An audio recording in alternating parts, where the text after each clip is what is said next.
My wife passed away from cancer. At the funeral, my son's wife shouted, "This is the fault of that loser who couldn't pay for the treatment." I cried in grief until my son took the microphone, called her forward, and revealed something that shocked everyone. "I'm glad to have you here. Follow my story until the end and comment the city you're watching from so I can see how far my story has reached." The smell of lilies was suffocating. I stood there in my black suit, the same one Tiffany had helped me pick out for our 40th wedding anniversary just 2 years ago, staring at the mahogany casket that held the only woman I had ever loved. The St. Mark's Methodist Church was packed, every pew filled with faces I recognized from 4 decades of Sunday services, neighborhood barbecues, and Fred's childhood birthday parties. But none of it felt real. Tiffany was gone. After 22 months of fighting cancer, of sleepless nights in hospital chairs, of holding her hand through chemotherapy sessions that left her too weak to lift her head, she was finally at peace. I should have felt relief for her. Instead, all I felt was this crushing emptiness, like someone had carved out my chest and left nothing but an echo. I kept my eyes on the casket, focusing on the spray of white roses Fred and I had chosen together.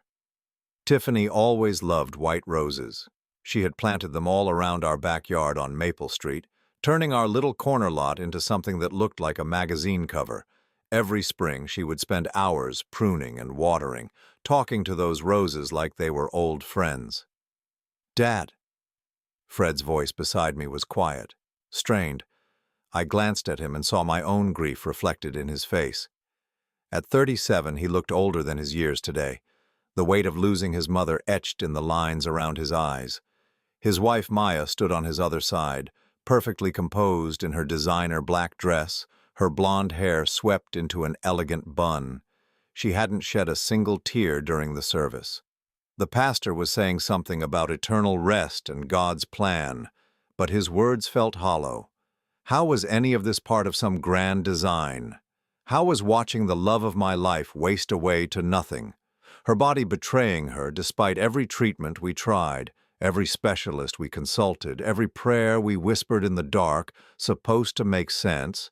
I had spent $120,000 on treatments over those 22 months, every cent of our savings, every dollar I could borrow against our house, the experimental treatments in Houston that insurance wouldn't cover, the nutritional therapy clinic in Arizona that promised miracles, the integrative medicine center in California where they charge $3,000 a week for hope, disguised as healing. None of it mattered in the end. As the service concluded and people began to file out, offering their condolences in hushed tones, I felt like I was drowning. Mrs. Patterson from next door squeezed my hand and whispered something about Tiffany being in a better place. My brother David clapped me on the shoulder, his own eyes red-rimmed. Our old friend Margaret promised to bring casseroles, as if food could fill the hole Tiffany had left behind. I was shaking hands and nodding, going through the motions, when Maya's voice cut through the gentle murmur of sympathy like a blade. "This is all his fault." Her words rang out clear and sharp in the suddenly quiet church. Every conversation stopped. Every head turned toward us. I blinked, certain I had misheard. "What?" Maya stepped forward, her carefully composed mask slipping to reveal something cold and accusing underneath. Her voice grew louder, carrying to every corner of the church. "This is the fault of that loser who couldn't pay for the treatment she needed." The words hit me like a physical blow. I felt my knees weaken, my breath catch in my throat. Around us, people gasped. I heard Mrs. Patterson make a small, shocked sound. "Maya," Fred said quietly, but he didn't move to stop her. "No, Fred. Someone needs to say it." She turned to face the crowd of mourners, many of whom were now staring at me with confusion and growing suspicion. He let her die because he was too cheap to get her real help, too stubborn to admit that maybe, just maybe, there were options he didn't explore because they cost too much. My hands began to shake. Every eye in that church was on me now, and I could see the doubt creeping into their faces. These people had known me for decades. They had watched me coach Fred's Little League team, had seen Tiffany and me at every church potluck and community event. But Maya's words were planting seeds of suspicion, and I could actually watch them take root. "That's not true," I managed to whisper, but my voice was too weak, too broken to carry any conviction. "Isn't it?" Maya's voice was gaining strength, fed by the attention. "How many times did the doctors mention clinical trials you turned down because of the cost? How many experimental treatments did you refuse because they weren't covered by insurance?" I wanted to scream that every doctor had told us the trials were long shots, that the experimental treatments were more likely to cause suffering than healing.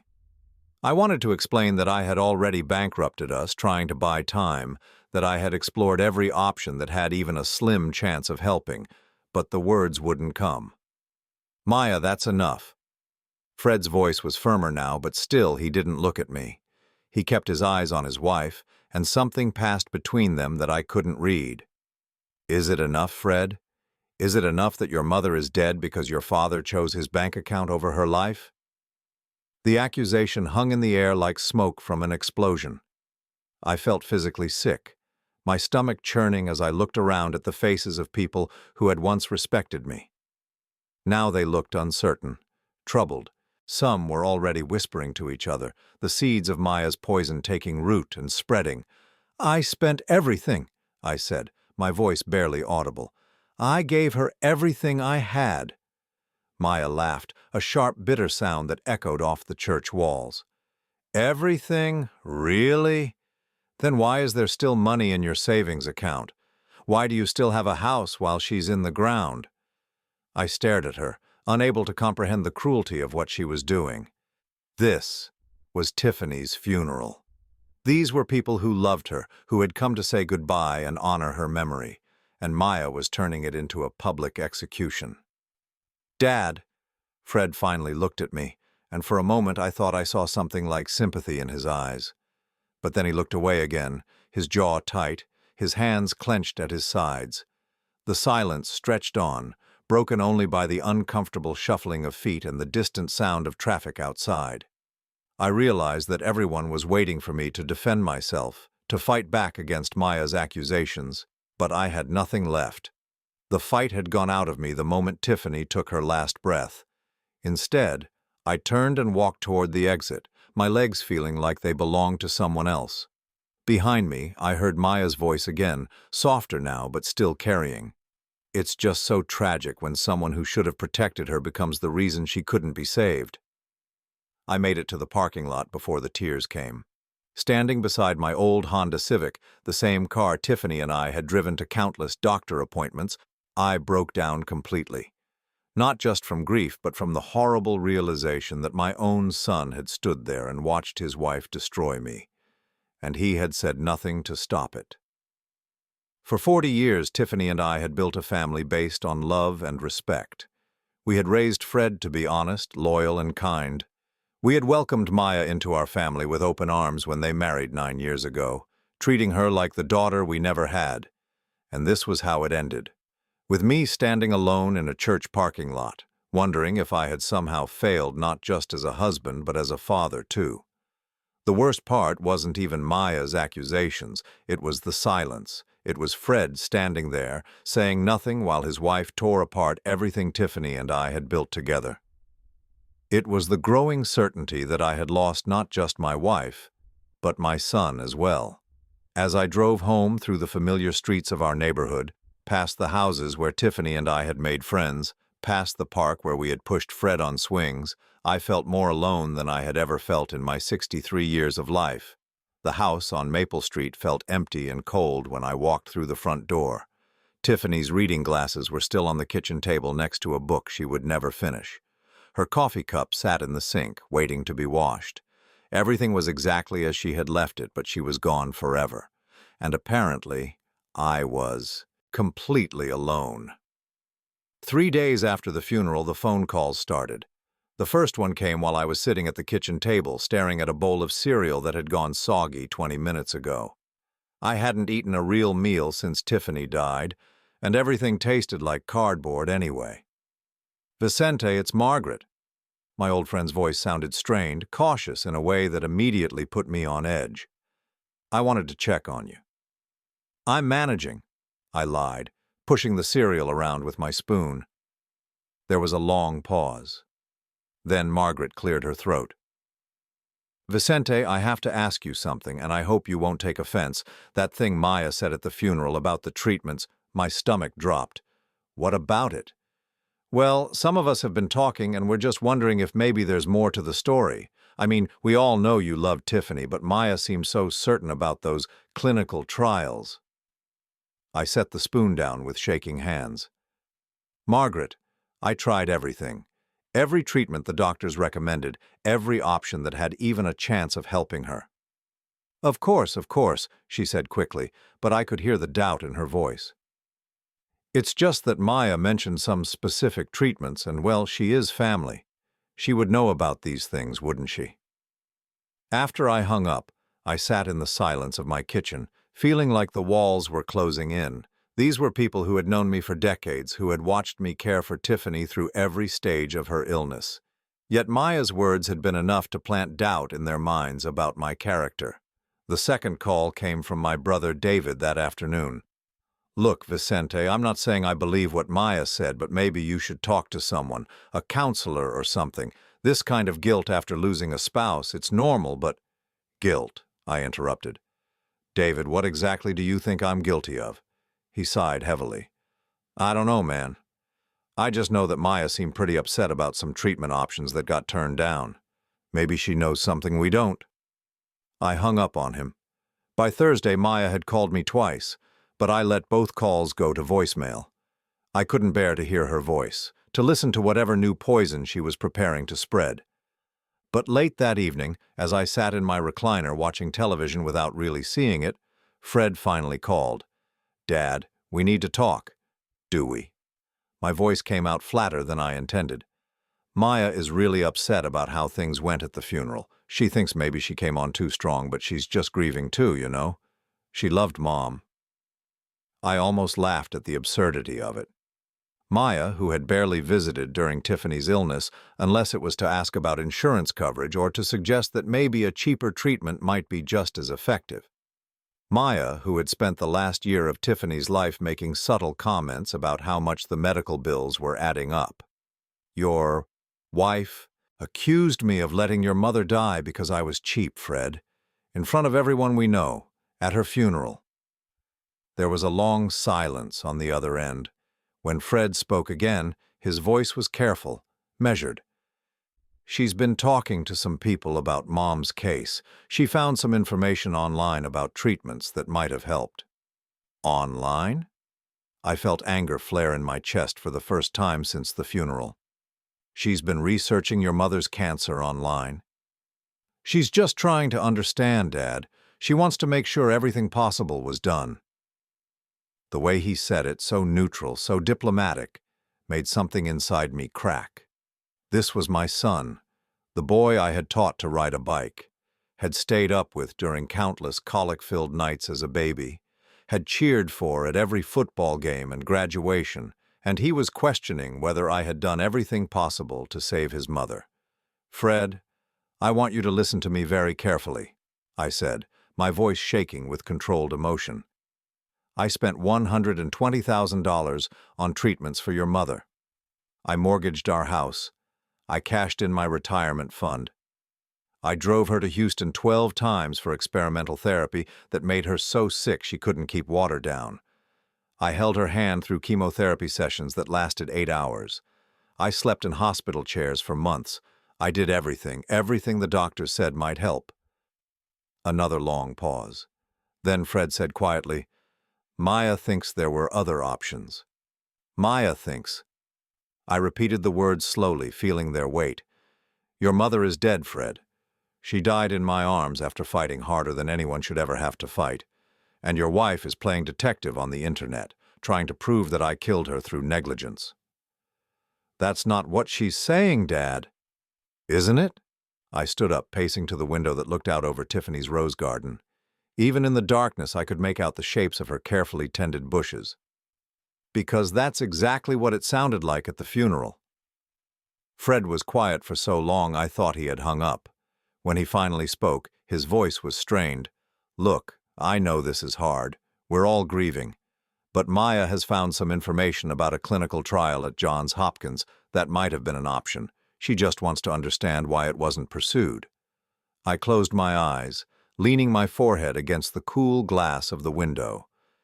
"Because Dr. Richardson said it wasn't appropriate for your mother's case, because the side effects would have been worse than the disease, because she was already so weak that the treatment would have killed her faster than the cancer. Maybe we should have gotten a second opinion." The words hit me like a slap. I had gotten second opinions, third opinions. I had consulted with oncologists in 3 different states. But Fred didn't know that because he hadn't been there for most of it. He had been busy with his job, with Maya, with his own life while I navigated the maze of treatments and specialists and insurance companies alone with Tiffany. "We did get second opinions, Fred. Multiple opinions from doctors who actually examined your mother, not from websites your wife found on Google. Maya's just trying to help. Maya is trying to destroy me." The words came out sharper than I intended, but I was past caring. And apparently she's succeeding. Fred sighed again. "Dad, nobody's trying to destroy you. We're just trying to understand what happened. Mom was only 63. She should have had more time." "Do you think I don't know that?" My voice cracked. "Do you think I don't replay every decision, every treatment, every conversation with every doctor? Do you think I don't wonder if there was something else I could have done?" The silence on the other end was deafening. "Fred, I need to ask you something, and I need you to be honest with me. Do you believe what your wife said? Do you think I let your mother die because I was too cheap to get her proper treatment?" The pause that followed was the longest few seconds of my life. When Fred finally answered, his voice was so quiet I almost didn't hear him. "I don't know what to believe anymore, Dad." After I hung up, I sat in my recliner until dawn, staring at the photo on the mantel of Tiffany, Fred, and me from last Christmas. We were all smiling, gathered around the tree in this same living room. Tiffany was already sick then, though we didn't know how little time she had left. She was thin but still beautiful, still fighting. Fred had his arm around both of us, looking like the devoted son I thought I had raised. Now that same son was questioning whether I had loved his mother enough to save her life. The next morning, I found myself at the corner diner where Tiffany and I used to have breakfast every Saturday morning. I ordered coffee and sat in our usual booth, the red vinyl cracked with age but comfortable in its familiarity. I was trying to work up the courage to eat something when Maya walked in. She spotted me immediately and made her way over, sliding into the seat across from me without being invited. She looked perfectly put together as always, her makeup flawless, her hair styled in a way that probably took an hour to achieve. "Vicente, I'm glad I found you." Her voice was soft, concerned, nothing like the sharp accusation from the funeral. "I've been hoping we could talk." "Have you?" I kept my eyes on my coffee cup, not trusting myself to look at her. "I want you to know that what I said at the funeral that came from a place of grief. I love Tiffany too, and I'm just struggling to understand why she had to die when there might have been other options." I finally looked up at her, and what I saw in her eyes wasn't grief. It was calculation, cold, careful calculation. "What other options, Maya?" She pulled out her phone and scrolled through what looked like a document. "Well, for instance, there was that clinical trial at Johns Hopkins. The one for patients with her specific type of lymphoma. I found the enrollment criteria online and she would have qualified. Dr. Richardson told us about that trial. He said the treatment was too aggressive for someone in your mother-in-law's condition." Maya's eyebrows rose slightly. "Did you get a second opinion on that?" "We consulted with 3 other oncologists. They all agreed." For just a moment, something flickered across her face. Disappointment, frustration. Then the concerned expression was back in place. "What about the immunotherapy clinic in Germany? I read about remarkable success rates for cases like hers." I stared at her. "Maya, that clinic charges $50,000 up front with no guarantee of success. We didn't have $50,000 in cash." "But you could have borrowed it. You could have taken out a loan against the house." I did take out a loan against the house. That's how I paid for the treatments in Houston. She frowned, consulting her phone again. Well, what about selling some assets? I know you and Tiffany had some valuable things, that antique furniture, her jewelry collection. And there it was. The real reason for this conversation became crystal clear. Maya wasn't questioning my decisions out of grief or love for Tiffany. She was conducting an inventory. Maya, why are you really here? She looked up from her phone, and for a split second her mask slipped completely. What I saw underneath was pure, cold ambition. Then she smiled, and the concerned daughter-in-law was back. I just want to make sure Tiffany got everything she deserved, Vicente. That's what family does for each other. As I watched her scroll through her phone, making notes about treatments and costs and options, I realized something that chilled me to the bone. This wasn't about justice for Tiffany. This was about something else entirely. And whatever Maya was planning, she was just getting started. She was building a case against me, piece by piece, question by question, and my own son was helping her do it. The following week brought a cold snap that seemed to settle into my bones and refuse to leave. I found myself spending most of my time in Tiffany's chair by the living room window, wrapped in the afghan she had crocheted during her first round of chemotherapy. The house felt enormous and empty, every sound echoing off walls that had once been filled with her laughter. I was sitting there, on Tuesday morning, watching the neighbor's cat prowl through Tiffany's rose garden, when I noticed Maya's car pulling into my driveway. My stomach clenched as I watched her get out, not alone this time, but with a woman I didn't recognize. They stood beside the car for several minutes, the stranger taking notes on a clipboard, while Maya pointed at different parts of the house. 20 minutes later, they were gone without ever knocking on my door. That evening, Fred called, again. His voice sounded different somehow, more controlled than it had been since the funeral. Dad, I wanted to let you know that Maya and I are going through some of Mom's papers. You know, trying to help you get organized. What papers? I asked, though something in his tone made me uneasy. Just medical records, insurance documents, that sort of thing. Maya thought it might be helpful to have everything in order for tax purposes. I frowned. Maya had never shown any interest in helping with paperwork before. During Tiffany's illness, she had made it clear that dealing with medical bills and insurance claims was too depressing for her to handle. I can manage my own paperwork, Fred. I know, Dad, but there's a lot of it, and Maya has experience with this kind of thing from her job. Maya worked as a medical billing coordinator for a large clinic across town. She just wants to make sure nothing gets overlooked. After I hung up, I went to the filing cabinet in Tiffany's study where we had kept all the medical records. The drawer was still locked, just as I had left it, but something felt wrong.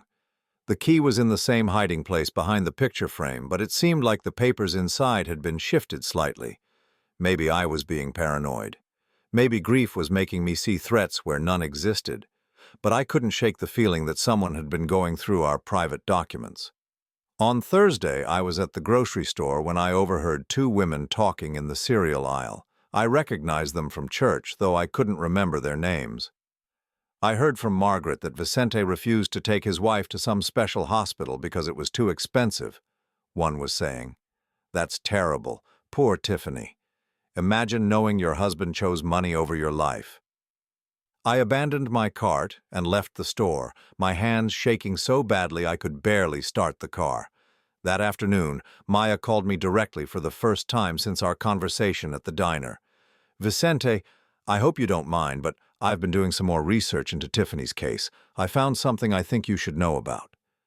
What kind of research? I asked, though I dreaded the answer. Well, I've been in touch with some patient advocacy groups, and they've told me about resources that might have been available, financial assistance programs for experimental treatments, charity funds for cancer patients, that sort of thing. My grip tightened on the phone. Maya, what exactly are you implying? I'm not implying anything. I'm just saying that maybe there were options that got overlooked in all the stress of the situation. These advocacy groups, they have experience helping families navigate the system. And what do these advocacy groups think should be done now? There was a pause, and when Maya spoke again, her voice had taken on a more formal tone. Well, some of them have mentioned that families sometimes pursue legal action when they feel like medical negligence or financial constraints led to inadequate care. The words hit me like ice water. Legal action. She was talking about lawsuits. Maya, are you suggesting that I was negligent in caring for your mother-in-law? I'm not suggesting anything, Vicente. I'm just exploring every option to understand what happened. Don't you want to know if everything possible was done for Tiffany? After she hung up, I sat staring at the phone for a long time. Maya wasn't just spreading doubt anymore. She was building toward something bigger, something that could destroy what was left of my life. That evening, Fred showed up at my door unannounced. He looked tired, stressed in a way I hadn't seen since his college finals. He stood on the porch for a moment, as if gathering courage before speaking. "Dad, can I come in? We need to talk." I led him to the living room, noting how his eyes swept over everything as if he were seeing it for the first time. He sat on the edge of the couch, his hands clasped tightly in front of him. "Dad, I need to ask you something, and I need you to be completely honest with me." My heart started pounding. "What is it?" "The night Mom died at the hospital, you were alone with her when it happened, right?" The question was so unexpected, so bizarre, that for a moment I couldn't speak. "Fred, what kind of question is that? Just answer me, please. Were you alone with her when she died?" "Yes, I was alone with her. You and Maya had gone home to get some sleep. The nurses were down the hall. She just stopped breathing, peacefully. I held her hand until the end." Fred nodded slowly, but he wouldn't meet my eyes. "And you called the nurses right away?" "Of course I called the nurses. Fred, what is this about?" He was quiet for a long moment, staring at his hands. When he finally looked up, there was something in his expression that I couldn't read. Pain, maybe. Or confusion. "Maya has been asking questions about that night, about the timeline of events. She seems to think there might have been some delay in calling for help." I felt the blood drain from my face. "A delay?" "Fred, your mother was dying. The doctors had told us it was a matter of hours. When she stopped breathing, I called the nurses immediately. What exactly is Maya suggesting?" "I don't know, Dad. I honestly don't know what she's suggesting, but she's been making phone calls, asking about protocols for end-of-life care, talking about how family members sometimes make decisions that might not be in the patient's best interest." The implication was so horrific, so unthinkable, that I couldn't process it at first. Then, slowly, the full meaning of his words sank in. "She thinks I killed your mother." The words came out as barely a whisper. Fred's face crumpled. "Dad, I don't know what to think anymore. Maya shows me these articles about medical negligence, about cases where family members made decisions that led to preventable deaths. She has all this research about treatments we supposedly didn't try, financial resources we supposedly didn't access, and now she's questioning whether Mom's death was really as natural as it seemed." I stared at my son, this man I had raised to be honest and kind and just, and I saw a stranger, someone who could sit in my living room and suggest that I had murdered his mother. "Fred, look at me." My voice was steadier than I felt. "Look at me and tell me you believe I could hurt your mother. Tell me you think I'm capable of letting her die or worse." He met my eyes for just a moment, and in that moment I saw something that gave me the first hope I had felt in weeks. Doubt. Not doubt about me, but doubt about what he was being told. "I don't want to believe it, Dad, but Maya has so much evidence, so many questions that I can't answer, and she's right about one thing. You do still have money in savings. You do still have the house. You do still have Mom's life insurance money. If you really spent everything trying to save her, how is that possible?" I closed my eyes, feeling the weight of having to justify my love for my wife to my own son. "Because the life insurance money came after she died, Fred. Because I stopped spending on treatments when the doctors told us there was nothing left to try. Because at some point I had to accept that no amount of money was going to bring her back." When I opened my eyes, Fred was staring at me with an expression I couldn't decipher. For a long moment, neither of us spoke. Then he said something that surprised me completely. "Dad, I need you to trust me no matter what happens next. Can you do that? What do you mean? I mean that things are going to get more complicated before they get better. Maya is determined to pursue this, and I can't stop her. But I need you to know that no matter how things look, no matter what it seems like I'm doing or saying, I need you to trust me." The words were so unexpected, so different from everything he had been saying for the past week that I didn't know how to respond. "Fred, what are you talking about?" He stood up, moving toward the door. "Just promise me, Dad. Promise me you'll trust me, even when it doesn't make sense." "I don't understand." He paused at the door, his hand on the knob. When he turned back, there was something in his eyes that looked almost like an apology. "You will. I hope you will." After he left, I sat in the living room until well past midnight, trying to make sense of our conversation. What had Fred meant about trusting him no matter what happened? Why had his whole demeanor changed from accusatory to almost protective? And why did I have the strange feeling that my son was trying to tell me something he couldn't say directly? The next morning I was awakened by the sound of my phone ringing. It was barely 7 o'clock, but Maya's voice was sharp and urgent when I answered. "Vicente, I need to ask you about something. I've been going through Tiffany's medical records, and I found some discrepancies in the treatment timeline." "Discrepancies?" "Yes, there are gaps in the documentation, appointments that were scheduled but apparently never happened, treatment options that were discussed but never pursued. I'm starting to wonder if maybe there was some kind of systematic pattern of neglect." I sat up in bed, suddenly wide awake. "Maya, what are you really after?" "I'm after the truth, Vicente. And I think the truth is that Tiffany didn't get the care she deserved. I think decisions were made that prioritized financial concerns over her well-being, and I think someone needs to be held accountable for that." The line went quiet for a moment, and when Maya spoke again, her voice had turned cold and businesslike. "I've been in touch with an attorney, Vicente. Someone who specializes in medical malpractice and family neglect cases. He thinks there might be grounds for a wrongful death lawsuit." My blood turned to ice. "A lawsuit against who?" "Against you, Vicente, for failing in your duty as Tiffany's primary caregiver and medical decision-maker." The phone slipped from my numb fingers and clattered to the floor.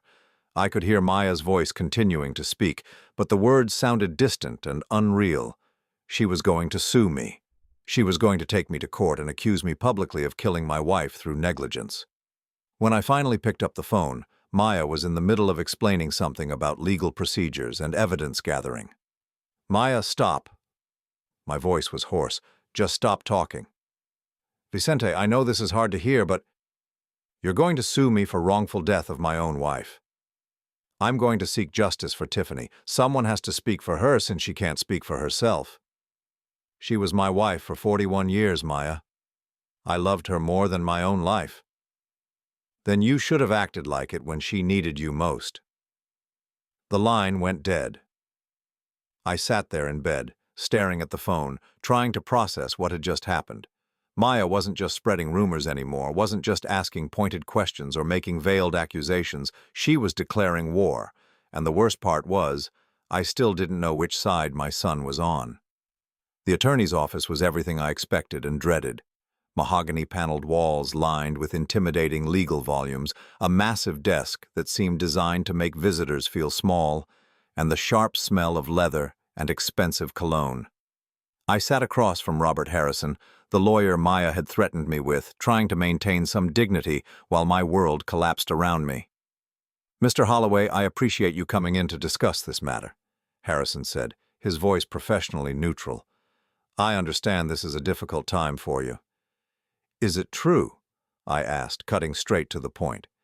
"Is my daughter-in-law really planning to sue me for my wife's death?" Harrison steepled his fingers, studying me with pale blue eyes. "Mrs. Maya Holloway has consulted with our firm regarding what she believes may have been inadequate medical care decisions made on behalf of the deceased. She's presented some compelling questions about treatment options that may not have been properly explored." Compelling questions. I repeated the phrase slowly, tasting its bitterness. "Mr. Harrison, I spent every dollar I had trying to save my wife. I consulted with specialists in 3 states. I pursued every treatment that had even a remote chance of helping her. I understand that's your perspective, Mr. Holloway. However, Mrs. Holloway has provided documentation suggesting that certain high success rate treatment options were declined, potentially for financial reasons. I leaned forward. What documentation? Harrison opened a thick file folder and pulled out several sheets of paper. Internet research regarding clinical trials, financial assistance programs that may have been available, treatment protocols from other medical centers that show higher survival rates for cases similar to your wife's. Internet research? I couldn't keep the disgust out of my voice. Mr. Harrison, are you seriously considering a wrongful death lawsuit based on Google searches? His expression didn't change. Mrs. Holloway has also indicated that there may have been questionable circumstances surrounding the actual time of death. Delays in calling for medical assistance. Decisions made without consulting other family members. The accusation hit me like a physical blow. She's suggesting I hastened my wife's death. She's suggesting that the circumstances warrant investigation. I stared at him, trying to comprehend the depths of Maya's malice. It wasn't enough for her to accuse me of being too cheap to save Tiffany. Now she was implying that I had actively contributed to her death. Mr. Harrison, what does Maya hope to gain from this lawsuit? Justice for the deceased, and of course there may be financial compensation appropriate to the loss suffered due to alleged negligence.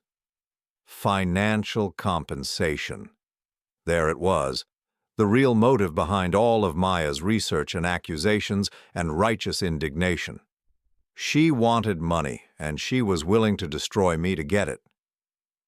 How much money are we talking about? Harrison consulted his notes. In cases of this nature, awards can range from $100,000 to several $1 million, depending on the circumstances and the deceased's projected lifespan and earning potential. I felt sick. Tiffany hadn't worked outside the home in 20 years, having devoted herself to raising Fred and maintaining our household. But apparently Maya and this lawyer thought her life had a price tag that I could be forced to pay.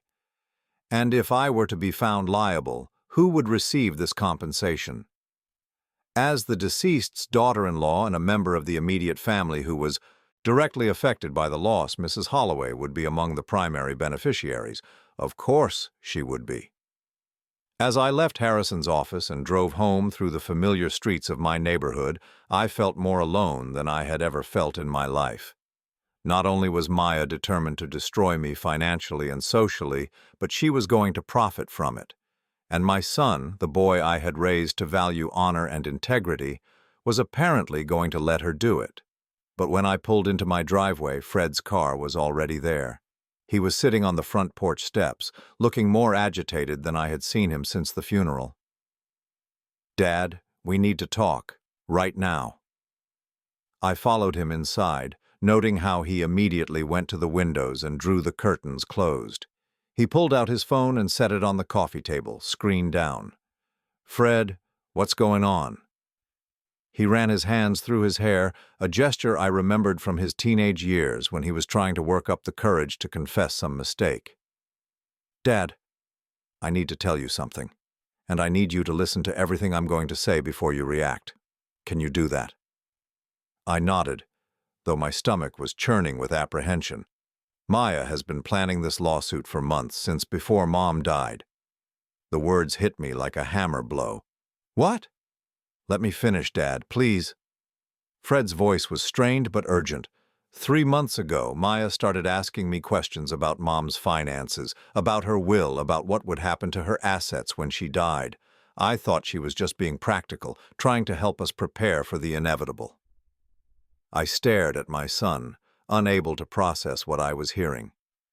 Then she started researching Mom's medical case, but not to help. She was looking for ways to prove that inadequate care had been provided.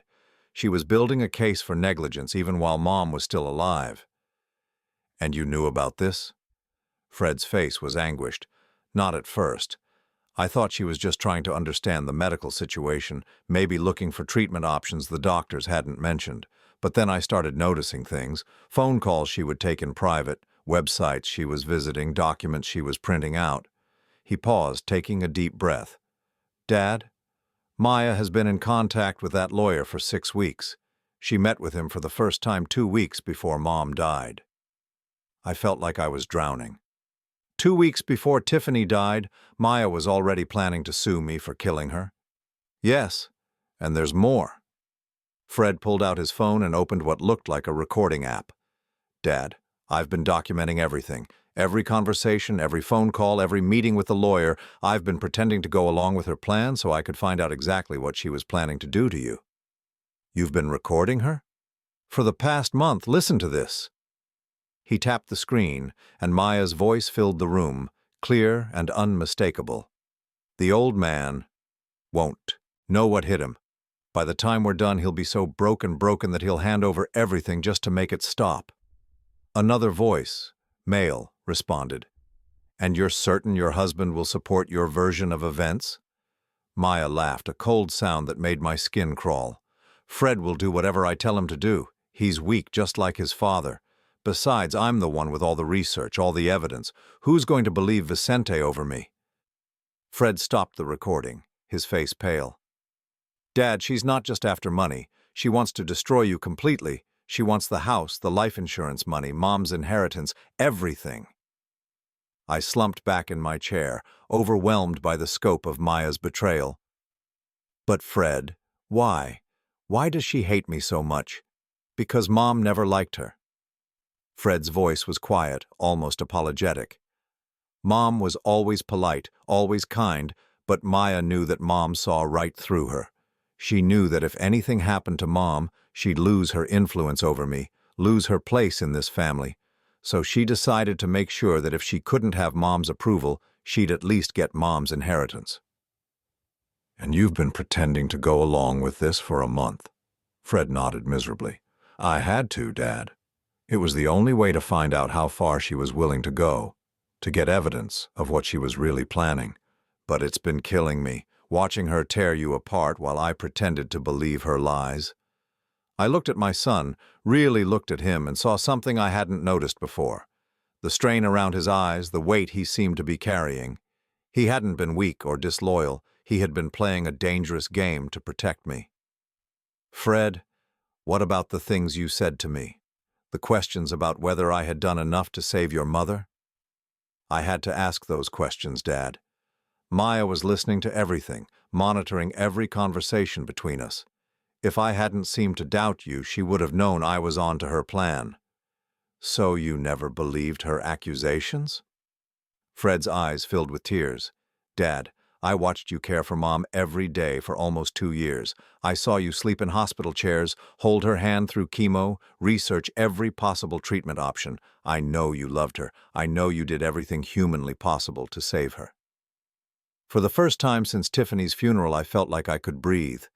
My son hadn't betrayed me. He had been protecting me. What do we do now, Fred? He wiped his eyes and sat up straighter, and I could see something of Tiffany's steel in his expression. Now we stop her.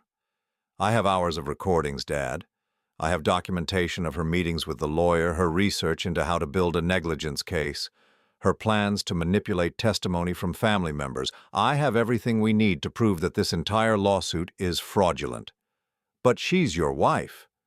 Fred was quiet for a long moment. When he spoke, his voice was firm. She stopped being my wife the moment she decided to try to destroy my father to get money from my mother's death. He pulled out another piece of paper, and I recognized it as a legal document of some kind. What's that? Divorce papers. I filed them this morning. I stared at him in amazement. You're leaving her? I left her the moment I realized what she was planning. I just couldn't tell you until I had enough evidence to stop her lawsuit. He met my eyes. Dad, Mom raised me to value honor and integrity above everything else. Maya forgot that when she decided to wage war on our family. As I sat there looking at my son, this man who had risked his marriage and endured weeks of emotional torment to protect me, I felt something I hadn't felt since Tiffany died. Pride. What's our next step? Fred smiled, and for the first time in weeks it reached his eyes. Tomorrow, we give Mr. Harrison a very different kind of evidence than what he's expecting, and we show Maya that she picked the wrong family to try to destroy. For the first time since losing Tiffany, I felt like I had an ally in this fight. My son had never abandoned me. He had been fighting for me all along. The family meeting Maya had demanded was set for Sunday afternoon at 2 o'clock, in the same church fellowship hall where Tiffany and I had attended countless potluck dinners and community gatherings over the years. Maya had insisted on a neutral location, claiming she wanted witnesses to ensure everything was handled properly. She had no idea that Fred and I were walking into her trap with our own carefully laid plans.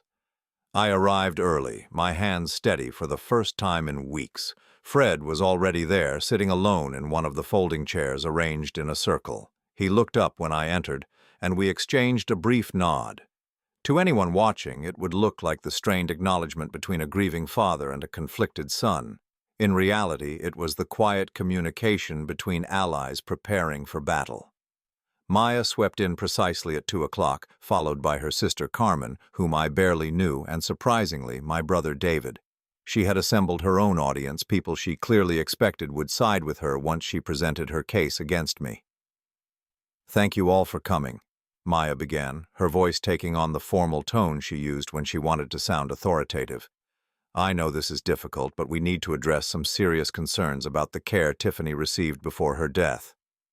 She had prepared a presentation, complete with printed documents and highlighted passages from medical websites. As she began laying out her case against me, I had to admit it was impressive in its thoroughness. She had twisted every medical decision, every financial choice, every moment of doubt or exhaustion during Tiffany's illness into evidence of negligence. "Vicente consistently chose less expensive treatment options over more effective ones," she said, consulting her notes. "He refused to pursue clinical trials that could have extended Tiffany's life, and he declined to seek second opinions that might have changed her prognosis." David shifted uncomfortably in his chair. "Maya, those are serious accusations." "They're not accusations, David. They're facts. I have documentation of every decision Vicente made, and in case after case, he prioritized saving money over saving his wife's life." I watched Fred during this performance, noting how carefully he maintained his neutral expression. To Maya's eyes, he appeared to be listening thoughtfully, perhaps even nodding slightly at her more pointed arguments. She was so focused on building her case that she couldn't see the trap closing around her. "The most troubling aspect," Maya continued, "is the circumstances surrounding Tiffany's actual death. Vicente was alone with her for nearly 30 minutes before calling the nurses. 30 minutes during which he could have been providing aid, calling for help, attempting resuscitation." Carmen gasped audibly. 30 minutes?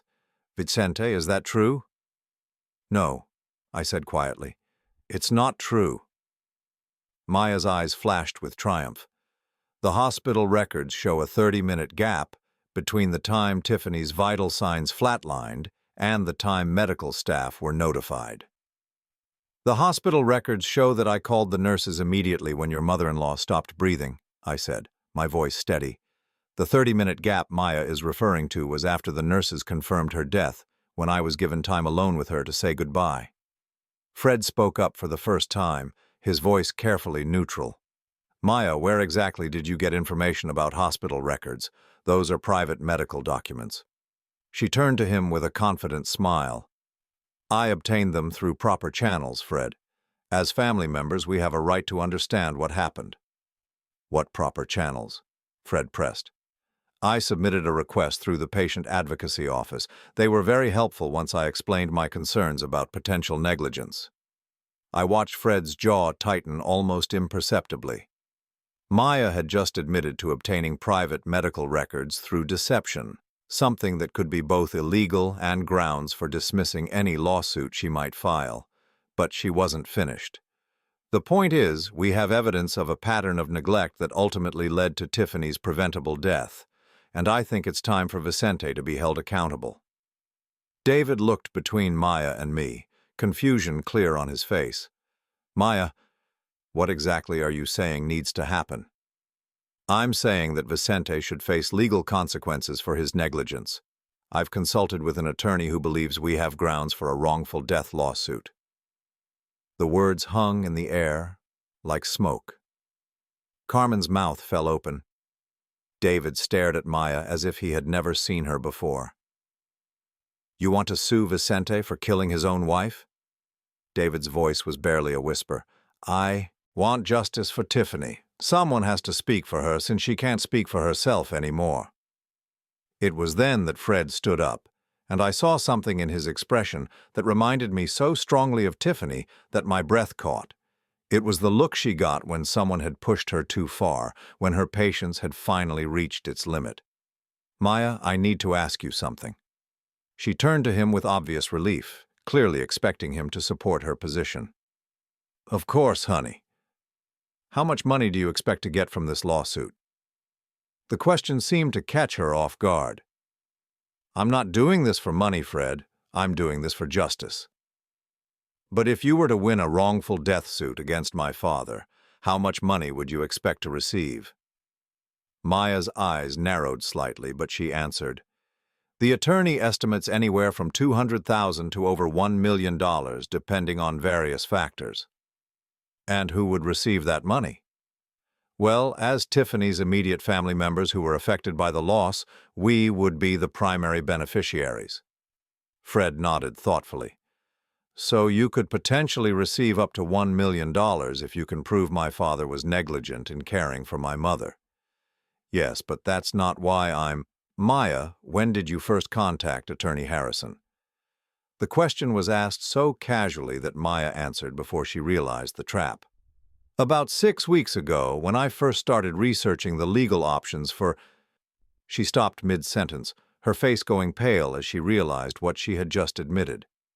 Fred's voice remained calm, but there was steel underneath it. 6 weeks ago. That would have been 2 weeks before Mom died. The fellowship hall went dead silent. Carmen and David were staring at Maya with growing horror. Even I felt shocked, despite knowing what Fred had discovered. "You contacted a lawyer about suing my father for wrongful death 2 weeks before my mother was even dead." Maya's composure cracked. "That's not— I was just exploring options in case—" "In case what, Maya? In case Mom died and you saw an opportunity to get money out of it?" "Fred, you don't understand. I was trying to protect our interests." "Our interests?" Fred's voice rose slightly. "Or your interests?" Maya looked around the room, clearly realizing that her carefully planned presentation had backfired spectacularly. Carmen was staring at her with disgust. David was shaking his head in disbelief. "Fred, you're misunderstanding the situation," Maya said, her voice taking on a desperate edge. "I've been protecting you, protecting us. Your father has money that should rightfully be ours. Tiffany's life insurance, the house, her savings. We deserve compensation for what we've been put through." And there it was. The truth finally spoken aloud. Maya wasn't seeking justice for Tiffany. She was seeking profit from her death. Fred pulled out his phone. "Maya, I want you to tell everyone. Hear exactly what you told me last night about my father." "What are you talking about?" "Tell them what you said about making sure he ends up broke and broken." Maya's eyes went wide with panic. "Fred, I never said—" "Tell them about your plan to manipulate witness testimony. Tell them about how you've been building a false case for months." "Fred, stop. You're being ridiculous." But Fred was already tapping his phone screen. Maya's voice filled the fellowship hall, clear and unmistakable. "The old man won't know what hit him. By the time we're done, he'll be so broken that he'll hand over everything just to make it stop." The recording continued, capturing Maya's cold calculation, her dismissive comments about Fred's weakness, her absolute certainty that she could manipulate the situation to her advantage. When it ended, the silence was deafening. Maya stood frozen, her face cycling through shock, anger, and finally, raw fury. "You recorded me. You've been spying on me." "I've been documenting your fraud," Fred said quietly. "Every lie you've told, every false accusation you've made, every illegal step you've taken to build your case against my father." Maya's mask finally fell away completely, revealing the person she had always been underneath. "You pathetic fool. Do you really think you can stop me? I have evidence, I have witnesses, I have an attorney who believes my case." "You have lies," Fred said, "and now everyone knows it." Maya turned her fury on me. "This isn't over, Vicente. I'll destroy you, one way or another. I'll make sure everyone knows what kind of monster you really are." "No," Fred said firmly, "you won't." He pulled out another document from his jacket pocket. "Maya, these are divorce papers. I filed them yesterday morning, and these," he produced another set of papers, "are copies of all the evidence I've gathered about your fraudulent lawsuit, which I'll be turning over to both Attorney Harrison and the State Bar Association." Maya stared at the papers as if they might burst into flames. "You can't divorce me. We're married. We're a team." "We stopped being a team the moment you decided to try to destroy my father for money." The room erupted as Maya began screaming, her careful composure completely shattered. She accused Fred of betraying her, me of manipulating him, everyone in the room of conspiring against her. But her words only served to prove everything Fred had recorded. As Carmen and David quietly excused themselves, clearly wanting no part of Maya's meltdown, Fred and I stood together, watching the woman who had tried to destroy our family reveal herself completely. Finally, Maya stopped screaming and looked around the room with wild eyes. When she realized no one was going to support her, no one was going to believe her lies, she gathered what was left of her dignity and headed for the doors. "This isn't over," she said, her voice shaking with rage. "I'll find another way. I'll make you both pay for this." After she left, Fred and I sat in the empty fellowship hall, surrounded by the scattered papers of Maya's failed presentation. "Is it really over?" I asked. Fred nodded. "Her lawsuit was based on fraud and illegal access to medical records. Harrison will drop her as a client once he sees the evidence, and without an attorney, she has no way to pursue legal action." I looked at my son, this man who had sacrificed his marriage to protect me. "Fred, I'm sorry you had to go through this. I'm sorry you lost Maya." He shook his head. "Dad, I didn't lose Maya. I never really had her. I think deep down I knew what she was capable of. I just didn't want to believe it." As we walked out of the fellowship hall together, I felt something I hadn't experienced since Tiffany's death: peace. Maya's war against our family was over, and Fred and I had won it together. 3 months after the confrontation at the fellowship hall, I was sitting in Attorney Harrison's office for what I hoped would be the final time. The mahogany-paneled walls that had once intimidated me now seemed merely pretentious, and Harrison himself appeared far less formidable than he had during our first meeting. "Mr. Holloway," he said, closing the thick file folder that contained the remnants of Maya's fraudulent case, "I want to personally apologize for any distress my firm may have caused you." Mrs. Maya Holloway presented what appeared to be legitimate concerns, but the evidence your son provided clearly demonstrates that her allegations were fabricated. Fred sat beside me, his divorce papers finalized just the week before.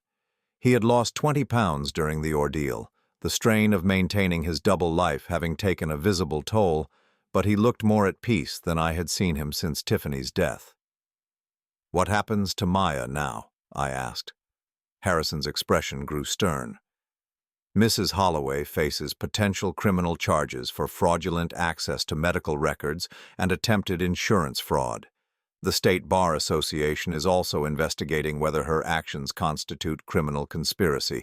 My firm has, of course, dropped her as a client and reported her conduct to the appropriate authorities." I felt no satisfaction in Maya's downfall, only relief that the nightmare was finally over. "And the wrongful death allegations?" "Completely dismissed. The evidence your son gathered makes it clear that you provided exceptional care for your wife under extremely difficult circumstances. No reasonable person could view your actions as negligent." As we left Harrison's office, Fred and I walked slowly to our cars. The early spring air was crisp and clean, carrying the scent of new growth from the trees lining the downtown streets. It was the kind of day Tiffany would have loved, perfect for working in her rose garden. "Dad, there's something I want to show you," Fred said. "Do you have time to come by the house?" I followed him to the home he had once shared with Maya, noting that her car was no longer in the driveway. The house looked different somehow, lighter, as if a shadow had been lifted from it. Inside, Fred led me to what had been his home office. The room had been completely transformed. Where Maya's medical billing workstation had once dominated the space, Fred had set up something entirely different. "I've been working on this since the divorce was finalized," he said, gesturing to a beautifully crafted wooden display case mounted on the wall. Inside were photos of Tiffany throughout her life. As a young bride on our wedding day, holding infant Fred in the hospital, laughing at one of his childhood birthday parties, tending her roses in our backyard, and finally a picture from our 40th anniversary dinner, still beautiful despite the early signs of her illness. "Fred, this is incredible." "There's more," he said, opening a leather-bound album on the desk. "I've been going through all of Mom's things, organizing her photos, her letters, her recipes. I thought maybe we could put together a proper memorial for her, something that shows who she really was." I opened the album with trembling hands. On the first page was a letter Tiffany had written to Fred on his 16th birthday, her elegant handwriting flowing across cream-colored stationery. I read her words about the importance of integrity, kindness, and standing up for what was right even when it was difficult. "She raised you well, Fred. Better than I could have imagined." He smiled, but his eyes were sad. "I just wish I had stood up to Maya sooner. I should have protected you from the beginning." "You did protect me, in the way that mattered most." Over the following weeks, Fred and I began the slow process of rebuilding our relationship and healing from the trauma Maya had inflicted on our family. We spent hours going through Tiffany's belongings, sharing memories, and working together to maintain the rose garden she had loved so much. The whispers and speculation that had followed Maya's accusations gradually faded as the truth of her deception spread through our community. Margaret called to apologize for doubting me. David visited to express his shame at having been taken in by Maya's performance. Even some of the people who had spread gossip after the funeral reached out to make amends. But the most meaningful conversation came from Pastor Williams at St. Mark's Methodist Church. He stopped by the house on a Thursday evening, carrying a small potted rose bush. "Vicente, I wanted to bring you this," he said, holding out the plant. "It's a variety called Eternal Peace. I thought it might be appropriate for Tiffany's garden." We walked together to the backyard, where Fred and I had spent the afternoon preparing the soil for new plantings. The existing roses were showing their first buds of spring, promising another season of the beauty Tiffany had worked so hard to create. "Pastor, I need to ask you something," I said as we knelt to plant the new rose. "How do I forgive someone who tried to destroy everything my wife and I built together?" Pastor Williams was quiet for a moment, his hands gentle with the delicate roots of the plant. "Vicente, forgiveness isn't about excusing what someone did to you. It's about freeing yourself from the burden of carrying their poison in your heart." "I don't know if I can do that." "You don't have to do it today or tomorrow. Forgiveness is a process, not a destination, but holding on to anger will only hurt you, not Maya." As spring turned to summer, I found myself spending more time with Fred than I had since he was a child.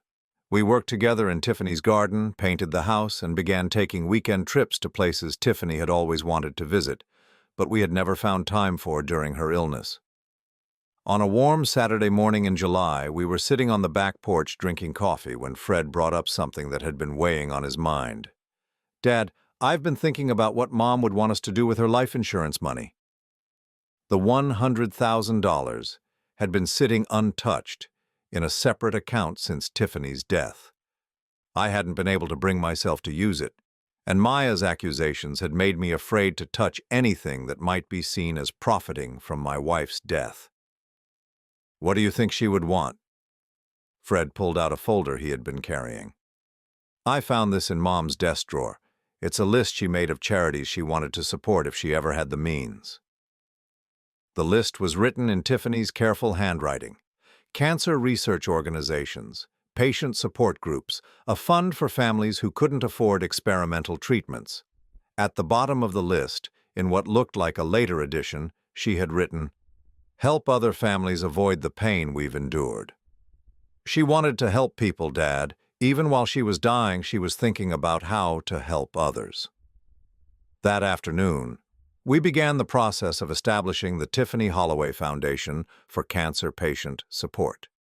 It would provide financial assistance for families facing expensive treatment decisions, exactly the kind of help Maya had falsely claimed we should have received.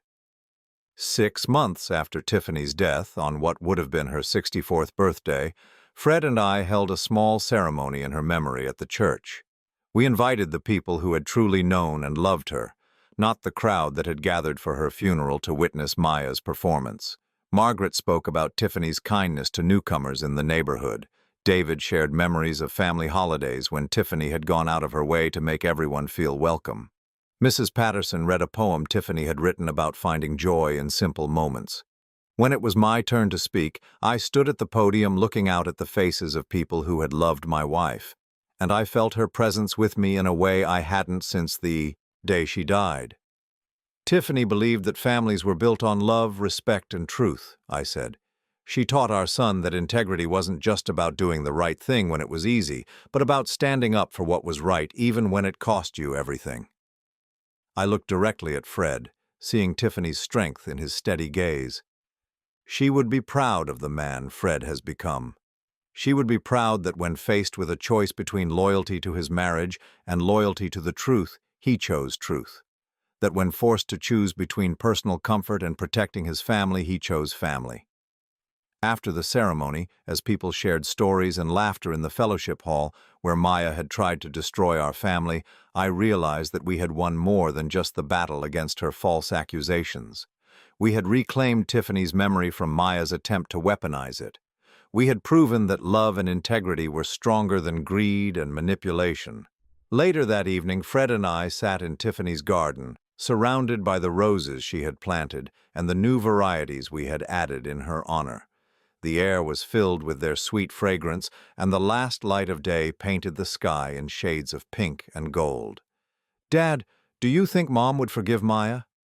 I considered the question carefully. "I think your mother would forgive Maya for Maya's sake, not ours. But I also think she would never have allowed Maya to succeed in her plans." Fred nodded. "I miss her every day." "So do I, son, so do I." As darkness fell and the first stars appeared overhead, I felt something I hadn't experienced since Tiffany's death. Complete peace. Maya's attempts to destroy us had failed. The community that had briefly doubted me had rallied around the truth. And most importantly, Fred and I had emerged from the ordeal with a stronger relationship than we had ever had. Tiffany's roses would bloom again next spring and the spring after that, and for many years to come. Her foundation would help other families facing the same impossible choices we had faced. Her son would continue to live by the values she had taught him, raising his own children someday to value truth and integrity above personal gain, and I would spend whatever years remained to me tending the garden she had planted, both in our backyard and in the hearts of everyone who had known her. Maya had tried to turn Tiffany's death into a weapon against our family. Instead, she had only proven how strong the love between a husband, wife, and son could be when built on the foundation Tiffany had created: honor, truth, and the quiet strength that comes from doing what's right, no matter the cost.